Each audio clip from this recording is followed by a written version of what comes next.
The groundbreaking ceremony of Ayodhya Ram Temple will be held today amidst a subdued fanfare. Though the event is not as grand as it would have been due to coronavirus fears, locals and administration have left no stone unturned to make the occasion look like Diwali festivities. Hundreds of diyas were lit at the ghat of river Sarayu yesterday night.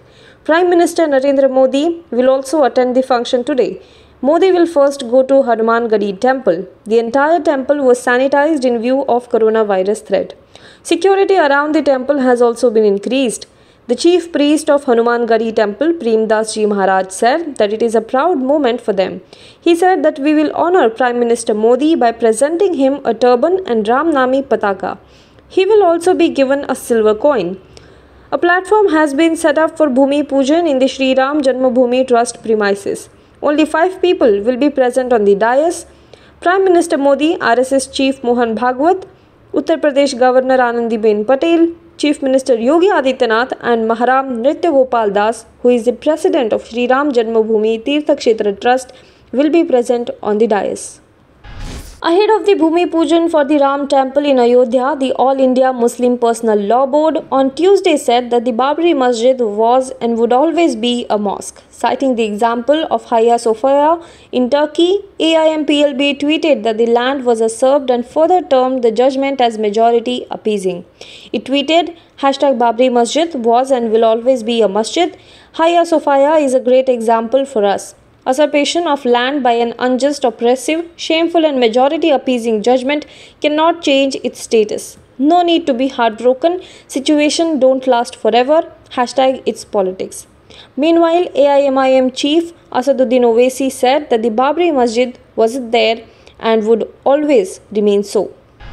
The government on Tuesday described as political absurdity a map released by Pakistan that includes Jammu and Kashmir, Ladakh and a part of western Gujarat, including Junagadh. New Delhi tore into the map, which it called a ridiculous assertion without any global credibility, and emerged on the first anniversary of the decision to scrap special status for Jammu and Kashmir under Article 370.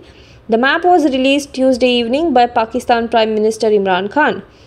We have seen a so-called political map of Pakistan that has been released by Prime Minister Imran Khan.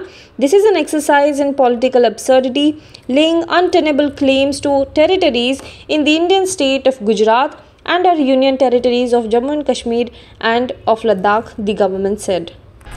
Former Jammu and Kashmir Chief Minister Mehbooba Mufti this morning called that the Jammu and Kashmir administration's order to lift the 2-day curfew in the Union Territory was a hogwash. The 2-day curfew imposed on Monday evening ahead of the first anniversary of the central government's decision to scrap special status for Jammu and Kashmir under Article 370 was lifted last night. She tweeted that last night's order withdrawing curfew was a hogwash. When it comes to the collective punishment, Jammu and Kashmir administration and police preferred not leaving a paper trail and yet ensure people are caged by imposing an unofficial curfew, she tweeted on her Twitter handle. 2 enormous explosions devastated Beirut's port on Tuesday, leaving at least 73 people dead and thousands of them injured, shaking distant buildings and spreading panic and chaos across the Lebanese capital. The second blast sent an enormous orange fireball into the sky, flattened the harbour side, and drove a tornado-like shockwave through the city, shattering windows kilometers away. Bloodied and dazed, wounded people stumbled along the debris, glass shards and burning buildings in central Beirut as the health ministry reported that 73 people were left dead and 3,700 plus were injured, and the minister bemoaned a disaster in every sense of the word. The blasts were heard throughout the small country and as far away as Cyprus, 240 kilometers away. Now be the first to know about the latest updates on our new news app.